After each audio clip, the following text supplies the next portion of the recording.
예, 누가복음 19장 28절에서 40절의 말씀을 우리 함께 보겠습니다. 자, 한 절씩 이렇게 번갈아 가면서 읽도록 하겠는데요. 제가 먼저 28절 읽습니다.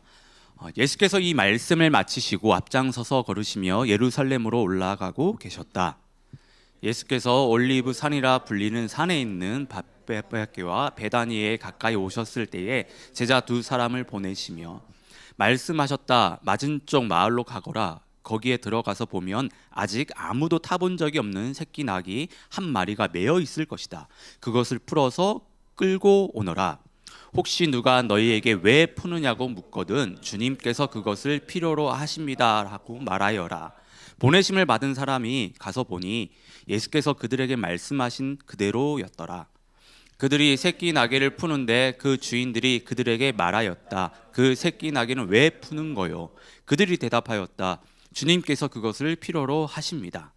그리고 그들이 그 새끼 나귀를 예수께로 끌고 와서 자기들의 옷을 나귀 등에 얹어서 예수를 올라타게 하셨다. 예수께서 나아가시는데 제자들이 자기들의 옷을 길에 깔았다. 예수께서 어느덧 올리브산의 내리막길에 이르셨을 때에 제자의 온 무리가 기뻐하며 자기들이 본 모든 기적을 두고 큰 소리로 하나님을 찬양하면서 말하였다. 복되시다. 주님의 이름으로 오시는 임금님, 하늘에는 평화, 지극히 높은 곳에는 영광. 그런데 무리 가운데 섞여 있는 바리새파 사람 몇이 예수께 말하였다. 선생님의 제자들을 꾸짖으십시오. 다 함께 읽겠습니다. 그러나 예수께서 대답하셨다. 내가 너에게 말한다. 이 사람들이 잠잠하면 돌들이 소리를 지를 것이다. 아멘. 저희는 지금 그 사순절 기간을 지나고 있습니다. 사순절은 기독교에서 부활을 준비하는 그 40일간의 그 기간을 의미합니다. 이 사순절은 예수님께서 우리를 구원하기 위해 십자가에서 고난을 받으시고 죽으시는데 예수님의 십자가의 그 고난과 죽음을 깊이 묵상하는 그 시간이라고 할 수 있습니다. 사순절이 이제 부활을 준비하는 기간인데 부활절을 준비하는 데 있어서 가장 우선되는 준비는 예수님의 그 고난과 죽음이 우리에게 어떤 의미가 있는지를 깨닫는 겁니다. 예수님의 고난과 죽음이 우리에게 어떤 의미가 있는지를 제대로 알아야지만 우리는요 그 부활절을 예수님의 그 부활을요 정말 감격과 기쁨과 그 감사 가운데 우리가 맞이할 수 있습니다.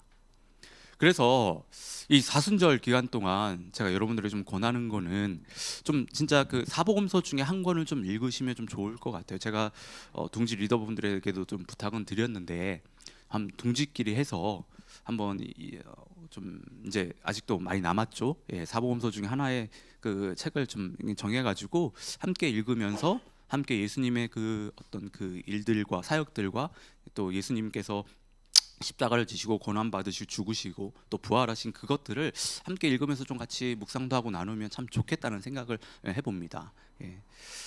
그래서 좀 꼭 좀 동지원들 하고 동지 모임 때 그것들 좀 이렇게 좀 정하셔가지고 좀 함께 하시면 좀 좋을 것 같아요. 예. 그래서 저희가 좀 공동체적으로도 사순절의 의미를 좀 깊이 새겨보자 지난주에 말씀드린 대로 오늘부터 해서 부활주일까지 해가지고 누가복음의 말씀을 함께 좀 나누려고 합니다. 예수님께서 예루살렘에 입성하신 그 사건부터 해서요 예수님께서 부활하신 사건까지 같이 말씀을 보려고 합니다. 이 시간을 통해서요 예수님의 그 고난과 죽음 그리고 부활을 좀 깊이 묵상하고 좀 이 의미들을 깊이 깨닫는 그 은혜가 우리에게 있기를 진심으로 소망합니다. 예. 오늘은 그 첫 번째 그 시간으로 예수님의 그 예루살렘 그 입성에 대한 이야기입니다. 사건입니다. 입성이라고 하는 건 예수님의 그 예루살렘의 방문을 이야기하는 건데 방문. 예수님께서 예루살렘에 그 입성하는 이 사건은 아주 중요한 의미를 가지고 있는데요. 그동안 예수님은 오늘 말씀의 내용 나오는 그 내용을 포함해서요 총 7번 예루살렘을 들어오세요. 그러니까 방문을 하십니다. 예수님의 모든 그 예루살렘의 그 방문은 예수님의 그 사역에 있어서 아주 중요한 의미가 있는 것이고 아주 중요한 이정표를 제공을 합니다. 그런데 오늘 본문에 나오는 예수님의 그 예루살렘의 그 방문은요, 이전에 있었던 그 6번의 그 방문과는 완전히 다른 방문이라고 할 수 있습니다. 우리는 그 의미를 좀 잘 알아야 돼요. 그 이유는 그 의미를 잘 알아야지만 앞으로 예루살렘 안에서 펼쳐지는 그 예수님의 그 사역들, 그것들요 온전히 깨달을 수가 있습니다. 우리가 좀 그런 이야기들을 하잖아요. 뭐 첫 단추를 잘 끼워야 된다라고. 그러니까 오늘 본문을 저희가 잘 정말로 이해를 해야지만 예수님께서 예루살렘에 방문하신 그 목적과 그 의미를 잘 알아야지만 그 뒤에 나오는 그 말씀의 구절들이 잘 풀어질 수 있다라고 하는 겁니다. 예. 그러니까 뒤에 나오는 사건들이 뭐 큰 사건들이 어떤 것들이 있습니까? 예, 보면 예수님께서 이제 잡히시고 빌라도에게 재판을 받으시죠. 그리고 십자가에 돌아가세요. 예, 그리고 부활을 하시는데, 근데 이 모든 게 다 연결이 되어 있습니다. 예루살렘에 예수님께서 예루살렘에 방문하는 그것과 그 의미들과 모든 것이 다 그 연결이 되어 있다라고 하는 겁니다. 그래서 오늘 이 사건의 의미를 저희는 분명히 알아야 합니다. 자, 28절을 보겠습니다. 28절을 보면 예수께서 이 말씀을 마치시고 앞장서서 걸으시며 예루살렘으로 올라가고 계셨다라고 이야기를 해요. 자, 이제 예수님이 예루살렘으로 올라가시는데 28절을 보면 참 재밌는 표현이 있습니다. 앞장서서 걸으셨다라고 하는 거예요. 앞장서서 걸으시며, 예수님이 제자들과 그리고 예수님을 따르는 그 무리들과 예루살렘에 가시는데 앞장서셨다라는 거예요. 가장 앞에 서서 가셨다라고 하는 겁니다. 여러분, 우리가 여러 사람들과 함께 여행을 간다라고 했었을 때 누가 앞장을 서죠? 예, 누가 앞장을 서죠? 예, 그 여행이 패키지면 가이드가 앞장을 설 겁니다. 그리고 저는 코스타리카 갔었을 때 누가 가장 앞장섰냐면 나단이가 앞장섰거든요. 예, 나단이가. 그 왜냐하면 그곳을 가장 잘 알기 때문에, 그리고 그곳에 가는 그 목적과 그 의미들을 누구보다 잘 알기 때문에 앞장을 서는 겁니다. 그러니까 예수님이 예루살렘에 앞장서서 가시는 것도 그래요. 예수님은 예루살렘에 가는 목적을 누구보다 잘 알고 계셨습니다. 왜 가야 하는지를 잘 알고 계시니까 앞장을 서신 겁니다. 예수님은 벳바게와 베다니에 가까이 오셨을 때 제자들을 시켜서 예루살렘 방문을 그 준비를 시키세요. 그냥 바로 어떻게 보면 예루살렘에 들어가시면 되는데 그러지 않고 거기서 잠시 머무르시고 예루살렘에 들어가는 것에 대해서 앞장서서 준비를 하십니다.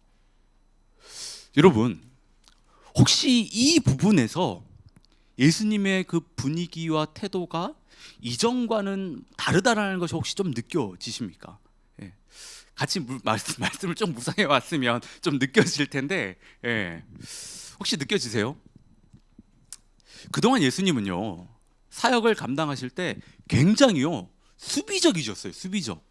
수비적이었습니다. 예수님이 여러 지역을 다니시면서 정말 많은 사역들을 감당하셨잖아요. 근데 그 와중에 자신을 숨기기 바쁘셨습니다. 사복음서를 보면 예수님이 많은 병자들을 고치시는데 그 병자들을 고치시고 예수님이 많이 하셨던 말씀이 있어요. 혹시 그게 뭔지 아세요? 그렇죠. 아무에게도 알리지 말라. 아무에게도 말하지 말라. 네. 심지어 예수님이 병자들을 고치시고 기진을 쫓으시는 그 일이 사람들에게 소문이 나가지고요, 사람들이 막 찾아왔을 때 예수님은요 다른 지역으로 복음을 전해야 된다고 하면서 그 자리를 피하셨습니다. 그 자리를 뜨셨어요. 그리고 오병이어 사건을 생각해 보면요, 떡 5개와 물고기 2마리 5,000명을 먹이시는 엄청난 기적을 일으키시잖아요. 그때 많은 사람들의 마음 가운데는 뭐라고 생각을 했냐면, 어떤 마음이 있었냐, 우리의 왕으로 세우자. 그때도 역시 예수님은요 그 사람들을 피해서 다른 곳으로 가셨습니다. 그러니까 그동안 예수님의 이런 태도를 생각해 보면 수비적이었다라고 하는 거예요. 그런데 이제 예수님의 그 분위기와 태도가요 공격적으로 바뀝니다. 그 예수님의 분위기와 태도가 완전히 달라졌다라고 하는 거예요. 예수님은 제자 2명을 시켜서 맞은편 마을에 가서 매어있는 어린 나귀를 끌고 오라고 하세요. 여러분, 왜 예수님이 어린 나귀를 끌고 오라고 하셨을까요? 뭐 잡아먹으려고요? 네, 그런 건 아니죠. 예. 예수님이 그 나귀를 타고 예루살렘에 이제 들어가기 위해서입니다. 제자들도 이제 그 사실을 알았으니까 끌고 와가지고 자신들의 겉옷을 그 나귀 위에 얹고 그렇게 한 거지 않습니까? 예. 당시 벳바게와 베다니는요 예루살렘에서 3km 정도 떨어진 곳이었어요. 그러니까 당시에 이 정도 거리는요 이제 다 걸어 다녔어요. 사람들이 걸어 다녔습니다. 그리고 지금까지 예수님께서 이스라엘을 뭐 곳곳을 다니시며 사역하시는 걸 생각해 보면 말을 타거나 나귀를 타지 않으셨어요. 그런데 예수님께서 제자들에게 어린 나귀를 준비시키시고 그 나귀를 타고 예루살렘에 들어가시는 겁니다. 분명한 의도가 있다라고 하는 거예요. 이거는. 그리고 예수님이 나귀를 타고 예루살렘에 들어간다고 했었을 때 주변에 있는 사람들이 예수님을 쳐다볼 수밖에 없었어요. 모든 이목이 주목될 수밖에 없었습니다. 그리고 예수님이 나귀를 타고 예루살렘에 들어갈 때 예수님은 제자들과 그 무리들의 그 호산나 찬양을 받으세요. 그 찬양을 받고 들어가시는 겁니다. 그러니까 이에 바리새인 몇 명이 예수님께 제자들을 조용히 시켜야 되는 거 아니냐고 막 이런 이야기 하잖아요. 근데 이때 예수님이 뭐라고 이야기하죠? 저들이 찬양하지 않으면 돌들이라도 찬양할 거라고 그렇게 맞받아치십니다. 그러니까 지금 생각해 보십시오. 예수님은요 이제는 사람들에게 드러나는 것에 있어서 전혀 거리낌이 없다라고 하는 거예요. 여러분, 예수님 왜 이렇게 그의 행동이 바뀌셨을까요? 왜 이렇게 수비적이었던 분이 갑자기 이제 공격적으로 바뀌셨을까요? 이제는 그때가 됐다라고 하는 거예요. 예수님 자신이 이 세상을 구원할 그 메시아 왕이라는 사실을 세상 가운데 드러날 때가 됐다라고 하는 거예요. 그래서 수비적이었던 분이 이제 공격적으로 자신이 나서서 이 세상을 구원할 메시아 왕이라고 그걸 지금 드러내시는 겁니다. 여러분, 하나님의 아들 되시는 예수 그리스도는 우리의 메시아이십니다. 우리의 진정한 왕이세요. 다들 그렇게 믿으시죠? 예수님께서 어린 나귀를 준비시켜서 타신 것은요 예언에 대한 성취예요. 스가랴 9장 9절에 보면요 도성 시온아 크게 기뻐하여라. 도성 예루살렘아 환성을 올려라. 네 왕이 내게로 오신다. 그의 공의로우신 왕, 구원을 베푸시는 왕이시다. 그는 온순하셔서 나귀 새끼인 어린 나귀를 타고 오신다. 수백 년 전에 스가랴 선지자가 예언을 했어요. 왕이 이렇게 오실 거라고. 지금 이 모습 그대로 예수님께서요 그 예언을 성취하시는 겁니다. 예수님은 온 천하에다가 그것을 공포하고 계시는 거예요. 자신은 이 세상을 구원할 메시아라고, 왕이라는 사실을요. 그래서 제자들이 38절에서 주님의 이름으로 오시는 임금님이라고 찬양을 했었을 때 예수님 그들을 말리지 않으셨어요. 예전 같았으면 말리셨겠죠. 조용히 하라고, 쓸데없는 얘기하지 말라고, 조용히 하라고. 이젠 그렇지 않으세요. 이제는 그 때가 됐다라고 하는 거예요. 오늘 본문 가운데도 드러나겠지만 이제 앞으로 예수님께 일어나는 사건들을요 여러분 이렇게 차례 잘 보시면요 모든 사건들은 예수님이 이 세상의 진정한 왕이시라는 것을 가리킵니다. 그러니까 이런 관점으로 한번 오늘 본문 이후에 드러나는 그 사건들을 한번 잘 생각해 보시고 한번 묵상을 해보세요. 예수님이 이 세상을 구원할 진정한 왕이시라는 사실을 저희가 확인할 수가 있어요. 예수님은 우리의 진정한 왕이십니다. 우리가 이 사실을 우리의 입술뿐만 아니라 마음으로, 행동으로 우리는요 인정할 수 있어야 됩니다. 이것이 우리에게 중요한 이유는 예수님이 우리의 왕이시라는 것이 단순히 종교적 주장이라서가 아니라 예수님이 우리의 왕이시라는 그 사실이 우리 삶의 방향과 그 가치를 결정하기 때문에 우리 삶의 중요한 기준이 되기 때문이에요. 예수님이 우리의 왕이 되신다는 것은 하나님의 통치가 우리 가운데 임했다라고 하는 겁니다. 하나님 나라의 백성들은요 하나님의 통치를 받아서 살아야 돼요. 근데 이게 참 어려운 일인데요. 왜냐하면 하나님의 통치는 하나님이 이 세상을 다스리는 그 방법은 세상과 완전히 다르기 때문입니다. 우리가 이 세상에 살지만 우리는 예수님을 우리의 왕으로 인정하기 때문에 하나님 나라의 백성들로서 이 세상에서 하나님의 통치를 따라서 살아야 됩니다. 그것이 우리에게 있어서 삶의 방향이 되어야 되는 것이고, 그것이 우리 삶에 있어서 그것이 가치가 되어야 되는 것이고, 우리 삶의 기준이 되어야 되는 거예요. 자, 그러면 예수님이 왕으로서 이 세상을 어떻게 통치하시느냐는 그런 질문을 우리가 해볼 수가 있죠. 여러분, 예수님이 왕으로 예루살렘에 입성을 하시는데, 그런데 지금 무엇을 타고 예수님께서 예루살렘에 입성을 하시죠? 어린 낙이에요. 그동안 한 번도 사람들이 타보지 않은 어린 나귀를 타고 예루살렘에 들어오세요. 예수님이 어린 나귀를 타고 예루살렘에 들어갔었을 때 제자들은 자신들의 겉옷을 펼쳐놓습니다. 네. 이는 왕의 행차를 위한 레드카펫이라고 할 수 있어요. 그것을 깔았다라고 할 수 있는데, 제자들의 마음은 참 기특하죠. 그런데 그 모습이 참 초라하고 볼품이 없다라고 하는 거예요. 영화나 드라마에서 보면 그렇잖아요. 왕이 성에 들어갈 때 어떻습니까? 왕이 100마를 타고 들어간다거나, 아니면 화려하고 멋있는 마차나 아니면 가마를 타고 또 수많은 신하들과 그 군사들을 이끌면서 막 성에 들어가는 것을 저희가 많이 보잖아요. 그런데 지금 예수님이 예루살렘에 들어가는 그 모습은요, 세상의 다른 왕들과의 그 어떤 행차와는 비교조차 할 수 없을 정도로 초라했다라고 하는 겁니다. 그리고 틀림없이 예수님의 이런 모습을 보고 예수님을 비웃고 조롱한 사람들이 있었을 거예요. 예수님도 분명 이 모든 사실을요 다 아셨을 겁니다. 그런데 그럼에도 불구하고 예수님은요 어린 나귀를 타고 예루살렘에 들어가세요. 예수님이 어린 나귀를 타고 예루살렘에 들어가신 이유는, 예수님은 세상의 여러 왕들과는 다른 왕이라는 것을요 드러내기 위해서입니다. 여러분, 우리의 왕 되신 예수님은요 세상의 왕들과는 전혀 다른 분이세요. 다른 왕이십니다. 여러분, 세상의 왕들은 어떻습니까? 어떻게든 자신이 가지고 있는 그 힘을 과시하려고 합니다. 그래서 그 왕들은요 자신이 머무는 성을 최대한 크고 화려하게 짓습니다. 그리고 많은 군사들을 두려고 해요. 그리고 당시에는요 왕들이 말을 많이 타고 다니는데, 이는 자신이 이만큼 강한 힘을 가지고 있다는 것을 보여주기 위함입니다. 근데 왜 왕들이 이렇게 했을까요?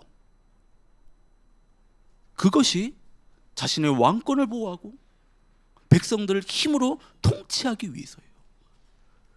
그리고 다른 나라들로부터 자신의 나라를 보호하기 위해서입니다. 근데 지금 예수님은 어떻죠? 어린 나귀를 타고 예루살렘에 들어오세요. 어린 나귀를 타고 오시는 예수님의 모습에서요 전혀 왕으로서의 어떤 위엄이나 그 권력과 어떤 그 카리스마를요 전혀 찾아볼 수가 없습니다. 전혀 찾아볼 수가 없어요. 근데 여러분, 우리는 알잖아요.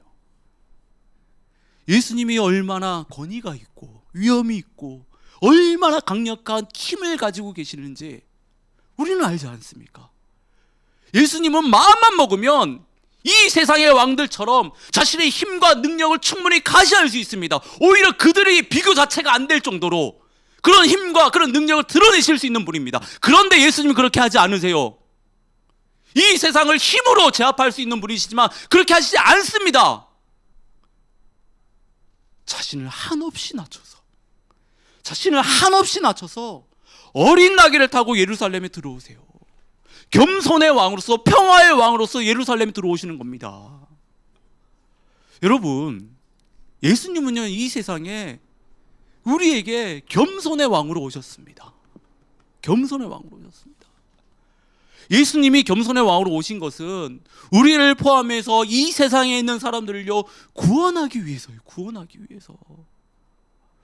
겸손의 왕으로 오셔서 우리 가운데 사랑과 희생을 베푸셨기 때문에 우리 같은 이 죄인들이 구원을 받을 수 있는 것입니다. 예수님이 왕이신 하나님 나라의 그 통치 방법은요 여러분, 겸손이에요. 겸손입니다. 자신을 한없이 낮춰서 섬기고 희생하고 사랑을 베푸는 것이요 하나님 나라의 통치 방법입니다. 근데 세상은 어떻습니까? 한없이 자신을 높여요. 자신을 높여서 그 힘으로 세상을 다스리려고 합니다. 통치하려고 합니다. 여러분, 이래서는요, 이 세상이 진정으로 변화되지 않습니다. 사람들을 구원할 수 없습니다. 예수님이 보여주신 그 통치 방법만이 이 세상을 진정으로 변화시킬 수 있고 사람들을 구원할 수 있습니다. 그리고 하나님 나라의 백성된 그 우리가 하나님의 그 통치 방법에 순응하며 살아갈 때 이 세상에서 거룩한 하나님의 백성으로서 우리가 살아갈 수 있고 우리의 신앙이 보다 성숙해지고 하나님의 그 축복과 은혜들을 더 깊이 경험할 수가 있습니다. 이뿐만 아니라 예수님의 그 통치에 순응하는 우리를 통해서 세상 가운데 하나님의 영광이 드러나고 복음이 전해지게 된다라고 하는 겁니다. 여러분, 예수님은 우리의 진정한 왕이십니다. 우리의 겸손의 왕으로 우리 가운데 오셨습니다. 우리는 예수님이 우리의 왕이시라는 사실을요, 확신할 수 있어야 돼요. 예수님의 그 왕권을 인정하는 것은 여러분 우리의 신앙의 본질이에요. 우리 삶의 모든 영역에서 예수님이 우리의 왕 되심을 드러내며 우리는 살아야 됩니다. 근데 이것이 가능하려면 그만큼 우리 안에 확신이 있어야 된다고 하는 거예요. 그럼 우리는 좀 질문을 해볼 수가 있어요. 그럼 어떻게 그 확신을 얻을 수 있냐라고 하는 거예요. 예수님이 우리의 왕이시라는 그 확신을, 그럼 우리는 어떻게 그 확신을 얻을 수 있냐라고 하는 거예요. 그 해답이요, 제자들이 어린 나귀를 데려오는 그 이야기에서 우리는 찾아볼 수 있어요. 예수님은 제자 2명에게 맞은편 마을로 가서 아무도 타보지 않는 어린 나귀를 메어 있으니까 그 어린 나귀를 풀어서 끌고 오라고 하세요. 그리고 혹시 누가 왜 어린 나귀를 풀어서 데리고 가느냐고 하면 주님께서 그것을 필요로 하신다라고 이야기하라고 합니다. 이 이야기를 보면요, 이해가 안 되는 부분이 참 많이 있습니다. 아마 여러분 오늘 둥지 모임 때 얘기 나누실 때도 아마 여러 가지 이야기들이 있을 거예요. 이해가 안 되는 부분이 참 많이, 상식적으로 이해가 안 되는 부분이. 먼저는 예수님은 어떻게 그 모든 걸 다 알고 계셨을까? 실제로 제자들이 갔었을 때 예수님께서 말씀하신 그대로 다 있었고 그대로 다 진행이 됩니다. 그리고 예수님이 제자들에게 어린 나귀를 그냥 끌고 오라고 하세요. 그냥 끌고 오라고 하세요.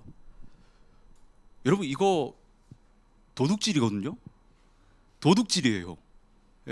누가 여러분들 차 그냥 나 필요하니까 끌고 가겠다 하면 그거 도둑질입니다. 주인의 허락 없이 그만한 어떤 정당한 대가를 지불하지 않고 나귀를 이렇게 데려가는 것은요, 훔치는 거예요. 잘못하면 제자들이 큰 어려움에 빠질 수 있었다라고 하는 거예요. 그러니까 본문에 드러난 이야기만 놓고 보면 우리의 일반적인 상식으로는 이해가 되지 않는 일입니다. 그런데 지금 예수님이 이 일을 시키세요. 제자들에게 이 일을 시키십니다. 만약에 예수님이 이 모든 것을 다 세팅해 놓으셨다고 한다면 굳이 이 방법으로 왜 세팅해 놓으셨을까라고 하는 거예요. 전 그런 생각이 들더라고요. 굳이 왜? 제자들이 상식적으로 좀 이해하기 쉽게 그렇게 하셨으면 안 됐을까? 예를 들어서 예수님이 어린 나귀가 필요하면, 예수님이 어린 나귀를 준비시킬 수 있는 분 정도 된다고 한다면, 또 오병이어 사건도 이렇게 시켰다 그러면 주머니에서 이렇게 좀 수표 딱 꺼내가지고 야 가가지고 좀 사와, 어린 나귀 사와, 이러면 문제가 없어요. 제자들도 그 돈 받고 그래? 하고 그냥 이렇게 가서 어린 나귀 그냥 사오면 됩니다. 아무도 타보지 않는 진짜 초 A급을 사오면 돼요, 그냥. 제자들도 얼마든지 그렇게 충분히 그렇게 납득할 수 있는 방법으로 그 일을 할 수 있었다라고 하는 거예요. 그럼 저희도 오늘 이 본문을 잡고 그렇게 씨는 말하지 않아도 되는 건데, 근데 예수님의 지금 방법은요, 고개를 갸우뚱하게 해요. 저는 제자들이 이 명령을 받았었을 때 혼란스러웠을 거라 생각이 됩니다. 예수님의 말씀에 순종해서 가야 할지, 아니면 문제가 있다라고 컴플레인을 걸고 좀 다른 방법을 찾아보는 게 어떻겠습니까? 이런 어떤 혼란스러움이 있을 거라 저는 생각이 됩니다. 그런데 제자 2명은요, 예수님의 말씀에 순종해서 갑니다. 제자들이 어떤 마음으로 갔을까요? 말도 안 되는 지금 예수님이 지금 이런 걸 시키시는데 저는 궁금해요. 제자들이 어떤 마음으로 갔었을까? 제자들은 예수님을 따라다니면서 수많은 기적들을 일으키는 것을 봤습니다. 그래서 뭐 의심 없이 뭐 갔을 수도 있을 것 같아요. 또는 뭐 이해는 잘 되지 않고 이게 납득이 되진 않지만 그래 뭐 예수님이 말씀하셨으니까 뭐 그만한 이유가 있겠지 하고 그냥 속는 셈 치고 뭐 갔을지도 모르겠어요. 그래 예수님 말씀하셨으니까 그래 뭐 이유가 있겠지 뭐 그래 뭐 한번 갔다 오자 뭐 이렇게 해서 갔을지도 모른다고 하는 겁니다. 근데 여러분 여기서 중요한 포인트는 뭐냐면요, 제자들이 어떤 마음으로 갔던 간에 예수님의 말씀대로 행했다라고 하는 거예요. 중요한 포인트는 어떤 마음으로 그 걸음을 뛰었던 간에 예수님이 말씀하신 대로 했다라고 하는 겁니다. 순종했다라고 하는 거예요. 이게 중요한 포인트예요. 이게 여러분 순종이라고 하는 것은요, 그것이 납득되고 이해가 되고 합리적이고 내 상식에 맞아서 받아들이고 행동하는 것이 아니라 그 반대임에도 불구하고 그 말씀하시는 분이 누구인가 하는 것 때문에 그냥 그대로 하는 것을 이야기하는 겁니다. 그리고 그렇게 행동할 수 있는 그 근거는요, 신뢰입니다. 말하는 사람을 믿기 때문에, 신뢰하기 때문에 내 마음이 불편하지만 내가 지금 도저히 이해는 안 되지만 그 사람을 생각해서 하는 겁니다. 그래서 순종은요, 믿음이에요. 그 사람에 대한 믿음이 깊을 때 그 사람 앞에 순종할 수 있는 겁니다. 지금 제자들이 말도 안 되는 예수님 명령에 순종해서 갔다라고 하는 거예요. 확신에 찾아갔을 수도 있습니다. 그런데 또 다른 한편으로는 의심에 찾아갔을 수도 있다라고 하는 거예요. 중요한 것은 예수님께서 말씀하셨기 때문에 갔다라고 하는 거예요. 여러분, 예수님의 말씀에 순종하는 것이요, 쉬운 일이 아니에요. 어려운 일입니다. 예수님께서 말씀하시는 것이 우리의 상식과 논리와 경험과 지혜와 마음과 감정에 맞지 않으면 정말 순종하기 어려워요. 그런데 우리는요, 이 모든 걸 다 뛰어넘어서 순종할 수 있는 사람들이어야 됩니다. 우리의 왕이신 예수님이 말씀하셨다는 그 이유 하나만으로 우리는 그 말씀 앞에 순종할 수 있어야 됩니다. 여러분, 이 순종이 예수님에 대한 그 믿음의 반응이에요. 근데 제자들이 마을에 갔었을 때 어떤 일이 벌어지냐고 하는 거예요. 예수님께서 말씀하신 대로 다 이루어졌다라고 하는 거예요. 심지어 어떤 사람이 나와서 예수님이 말씀하신 대로 왜 어린 나귀를 푸느냐까지 물어봅니다. 그리고 예수님께서 말씀하신 대로 주가 쓰시겠다고 말하니까 아무런 문제가 일어나지 않아요. 제자들은요, 저는 제가 이걸 봤었을 때 제자들은 예수님이 말씀하신 대로 다 이루어지는 걸 하고 것을 보면서 아마 온몸에 소름이 돋았을 거예요.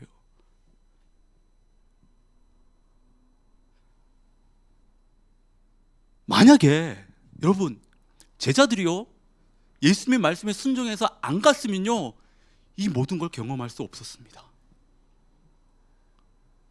이 모든 걸 다 경험할 수 없었다라고 하는 거예요. 주님께서 말씀하시는 그 역사의 그 현장, 그것을 경험할 수 없었다라고 하는 거예요. 근데 순종하니까 내가 이해가 안 되고 납득이 안 되는데 그래도 주님께서 말씀하셨으니까 그냥 속는 셈 치더라도 내가 갔었을 때 주님께서 일하시는 그 역사의 현장을 이들은 경험했다라고 하는 겁니다. 그것을 경험한 그 제자들의 그 마음이 어땠을까요?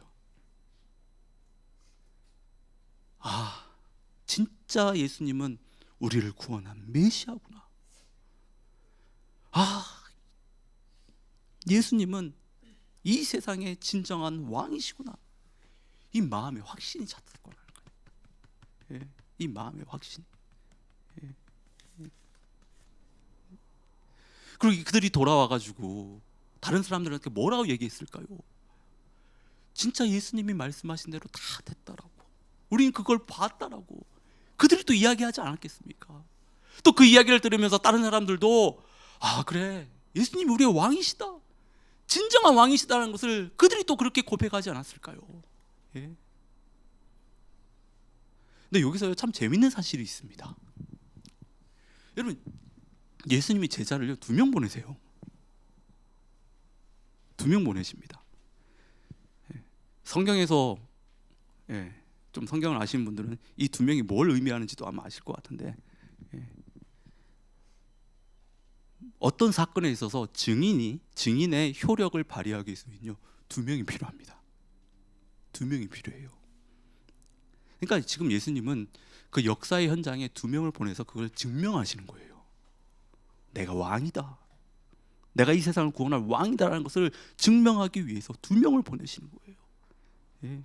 참 치밀하시죠, 예수님을 보면. 예.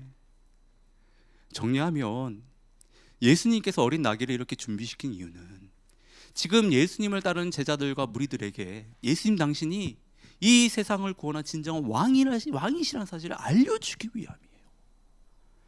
예수님이 이 세상을 구원한 진정한 왕이라는 사실을 확인시켜주기 위해서 예수님이 그냥 어떻게 보면 들어가실 수도 있는데 이걸 한 번 더 확인시켜주기 위해서 이 모든 것들을 다 계획하셨다라고 하는 겁니다. 그리고 예수님이 진정한 왕이심을 깨닫고 확신하는 그 방법은 그분의 말씀을 순종함으로써 가능합니다. 예수님의 왕되심을 믿고 그 말씀에 순종할 때 하나님의 역사와 그 일하심을 직접 보고 경험할 수가 있다고 하는 거예요. 이를 통해 우리는 예수님이 우리의 구원할 참된 왕임을 우리는요 더 깊이 확신할 수 있다고 하는 겁니다. 그 믿음이 더욱더 우리 안에서 성숙해질 수 있다고 하는 겁니다. 그래서 37절 말씀부터 보면요, 예수님을 따르는 제자들이 사람들이요 예수님을 찬양하잖아요. 38절을 보면 뭐라고 찬양합니까? 복되시다 주님의 이름으로 오시는 임금님, 하늘에는 평화, 지극히 높은 곳에는 영광이라고 찬양을 합니다. 사람들이 지금 목 놓아 예수님이 우리의 왕이라고 찬양하고 있습니다. 분명 주변에 있는 예수님을 알지 못하는, 믿지 못하는 그 사람들은요 저 사람들 미쳤다라고 이야기합니다. 말씀을 보면 바리새인들도 그런 이야기 하잖아요. 좀 말리라고, 말도 안 되는 이야기 하고 있으니까 말리라고. 근데 예수님은 말리지 않아요. 저는 못 말렸을 거라 생각합니다. 왜냐하면 그들은 봤기 때문에, 예수님이 진정한 메시아라는 것을 그들은 알았기 때문에, 그래서 그들은 목 놓아서 그렇게 찬양을 합니다. 주변에서 뭐라 이야기해도 아랑곳하지 않고 그렇게 찬양을 합니다.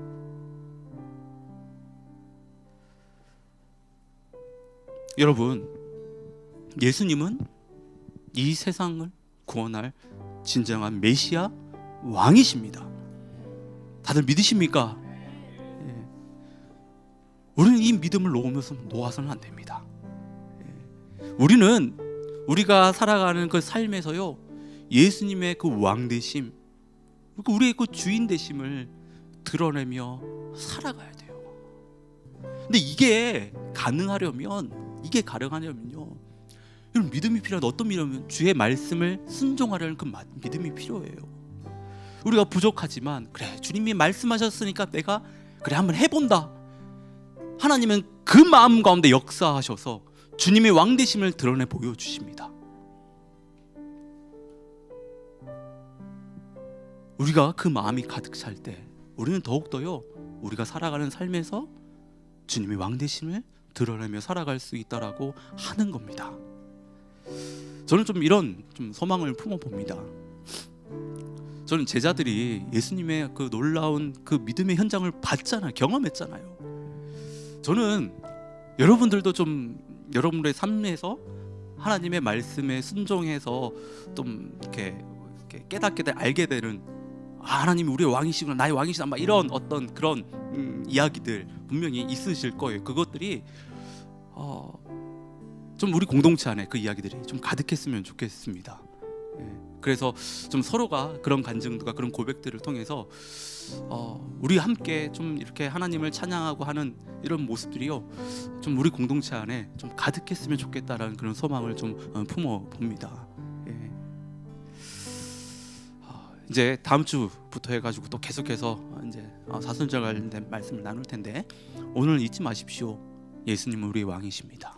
예, 겸손의 왕으로 오셨습니다.